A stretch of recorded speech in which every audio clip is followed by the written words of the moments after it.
હવે news capital માત્ર news channel નહીં પરંતુ લોકોનો ભરોસો બની ગઈ છે।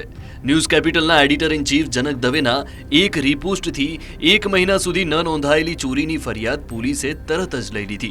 વાત કંઈક એમ છે કે ઓલપાડના સાયણ વિસ્તારમાં થોડા દિવસ પહેલા 4 લાખથી વધુની રોકડ ભરેલી બેગની ચોરી થઈ હતી, પરંતુ વ્યક્તિ પોલીસ સ્ટેશન જવા છતાં કોઈ પોલીસ ફરિયાદ લેવા તૈયાર નહોતું।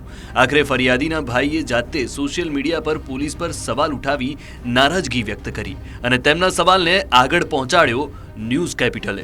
ન્યૂઝ કેપિટલના editor in chief Janak Dave આ ઘટના વિશે પોલીસનું ધ્યાન દોર્યું અને 1 મહિના બાદ ફરિયાદીની FIR નોંધવામાં આવી।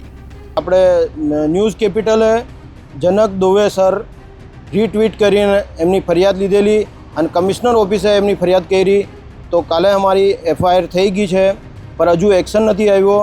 ફરિયાદીના ભાઈએ સોશિયલ મીડિયા પર ન્યૂઝ કેપિટલના એડિટર ઇન ચીફનો આભાર માન્યો, પણ સવાલ એ થઈ રહ્યો છે કે શું હવે પોલીસ સ્ટેશનમાં ફરિયાદ નોંધાવવા માટે આ રીતે સોશિયલ મીડિયાની મદદ લેવી પડશે? શું મીડિયા વચ્ચે પડશે તો જ ફરિયાદ નોંધાશે? આશા છે કે હવે દરેક સામાન્ય માણસની પણ ફરિયાદ નોંધાય, અને જો નહીં નોંધાય તો જનતાની મુશ્કેલીમાં મદદગાર બનવા માટે ન્યૂઝ કેપિટલ તૈયાર છે।